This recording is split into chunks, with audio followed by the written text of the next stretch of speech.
الصلاة خير من النوم۔ السلام علیکم ورحمۃ اللہ وبرکاتہ۔ ناظرین گرامی، ہم امید کرتے ہیں کہ آپ سب لوگ خیر و عافیت سے ہوں گے۔ ناظرین گرامی، ایک ایسا شخص جس نے اللہ کی رضا کے لیے قربانی کرنے کا فیصلہ کیا اور عین سنت ابراہیمی کے مطابق ایک مینڈھا خرید کر لایا، لیکن آخر ایسا کیا معاملہ پیش آیا کہ یہ شخص اپنی اس قربانی کو اپنے گھر نہ لے کر آیا، اور جس نے اس مینڈھے کو اللہ کی راہ میں قربان کرنا تھا، اس روز جب یہ جانور اپنا گھر لایا تو اس جانور میں کیا بڑی تبدیلی رونما ہو چکی تھی، جس کو دیکھنے والا ہر شخص اس پر حیران ہو گیا۔ آج کی اس ویڈیو میں آپ کو تفصیل سے آگاہ کیا جائے گا، لہٰذا ویڈیو کو آخر تک ضرور دیکھے گا۔ اور آگے بڑھنے سے پہلے تمام نئے آنے والے دوستوں سے گزارش ہے کہ اگر آپ نے ابھی تک ہمارے چینل کو سبسکرائب نہیں کیا ہے تو ابھی سبسکرائب کر لیں، ساتھ میں لگے بیل آئیکن پر ضرور کلک کریں تاکہ ہماری مزید اپلوڈ ہونے والی ویڈیوز کا نوٹیفیکیشن بر وقت آپ تک پہنچتا رہے۔ اس ویڈیو کو لائک کر کے شیئر کرنا بھی مت بھولیے گا اور کامنٹ سیکشن میں اپنی قیمتی رائے کا اظہار بھی ضرور کیجیے گا۔ ناظرین گرامی، یہ واقعہ ایک عرب ملک کا ہے جہاں ایک شخص قربانی سے چند دن پہلے منڈی پہنچا۔ اللہ رب العالمین نے اسے یہ استطاعت دے رکھی تھی کہ وہ قربانی کا جانور لے اور اسے اللہ کی راہ میں قربان کر دے۔ یہ شخص جیسے ہی منڈی پہنچا، اس نے یہ فیصلہ کیا کہ عین سنت ابراہیمی کے مطابق وہ ایک مینڈھا خریدے گا اور اسے اللہ کی راہ میں قربان کر دے گا کہ اللہ رب العالمین اس کی اس قربانی کو، اس عمل کو قبول فرما لے۔ ناظرین گرامی، یہ شخص تو ہر سال ہی قربانی کرنے والا تھا، لیکن اس کے ارد گرد رہنے والے، خاص طور پر اس کے پڑوسی کے گھر اس کے گھر کے ساتھ موجود تھے۔ اس سے پہلے ہر سال قربانی کرتے تھے، لیکن کرونا وائرس کے بعد حالات اس قدر سخت ہو چکے تھے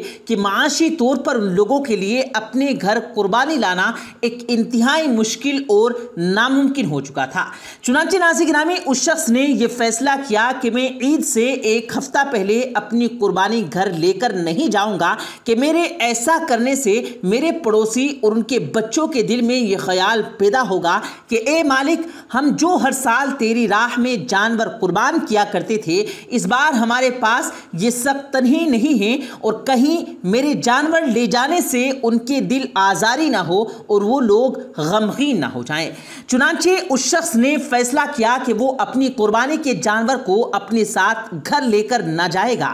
ناظرین گرامی، اس شخص نے اپنے دوست سے رابطہ کیا اور اپنے مینڈھے کو اس کے گھر میں بھجوا دیا۔ جب اپنے گھر پہنچا، اپنی بیوی اور بچوں کو یہ بتایا کہ میں نے قربانی کا جانور تو خرید لیا، لیکن میں اسے اسی روز گھر لاؤں گا جب اس کی قربانی کی جائے، اور اس سے بھی زیادہ بہتر ہے کہ ہم قربانی بھی اپنے دوست کے گھر پر کریں اور صرف گوشت یہاں لایا جائے اور وہ گوشت لا کر اپنے پڑوسیوں میں بانٹ دیا جائے تاکہ وہ بھی عید کی اس خوشی میں ہماری طرح شریک ہو سکے۔ چنانچہ ناظرین گرامی، اس شخص کی بیوی نے پہلے تو اس بات پر کچھ ناراضگی کا اظہار کیا، لیکن پھر وہ اپنے شوہر کے مقصد کو سمجھ گئی اور اس نے اپنے بچوں کو بھی یہ بات سمجھا دی کہ ان کا باپ دراصل اللہ جزا کے لیے اپنے پڑوسیوں کو پریشان اور غمگین نہیں کرنا چاہتا۔ وہ یہ نہیں جانتا کہ عید کے اس پر مسرت موقع پر وہ لوگ اپنے دل میں یہ خیال رکھیں کہ انہیں کس طرح کا غم اور تکلیف پہنچے۔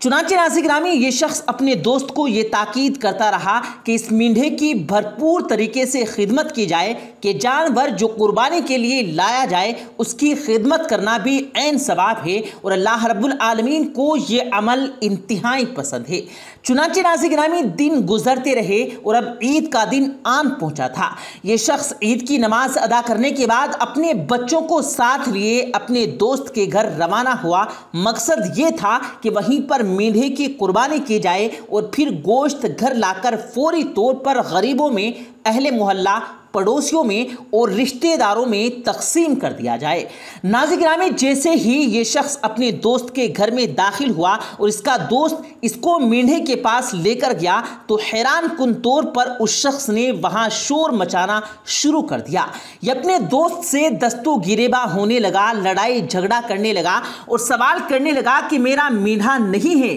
جو جانور میں نے تمہیں لا کر دیا تم نے اس جانور کا خیال نہیں رکھا، وہ جانور کہاں ہے؟ اس کا دوست یقین دلاتا رہا کہ یہ تمہارا ہی جانور ہے جس کی میں خدمت کرتا رہا۔ حیران کن طور پر ہر آنے والے دن کے ساتھ اس کا جسم کا حجم بڑھتا ہی جا رہا تھا، یعنی یہ جانور موٹا تازہ ہوتا جا رہا۔ میں اس کو خوراک تو عام جانور کے برابر ہی دیتا رہا، لیکن مجھے یہ بات سمجھ نہیں آ رہی کہ کیوں اس جانور کا جسم بڑھتا اور پھیلتا جا رہا ہے۔ اب تم دیکھو کہ یہ جانور جو ایک نحیف سا مینڈھا معلوم ہوتا تھا اس وقت موٹا تازہ جانور بن چکا ہے۔ ناظرین گرامی، پہلے تو وہ شخص ماننے سے ہی انکار کر رہا تھا اور اپنے دوست سے پوچھتا رہا کہ وہ جانور جو میں قربانی کے لیے لایا تھا تم نے اس کے ساتھ کیا کیا؟ کیا تم نے اس کو بازار میں بیچ دیا ہے یا پھر تم نے اس جانور کو مار دیا ہے؟ لیکن اس کے دوست کے بار بار یقین دلانا پر یہ شخص مان گیا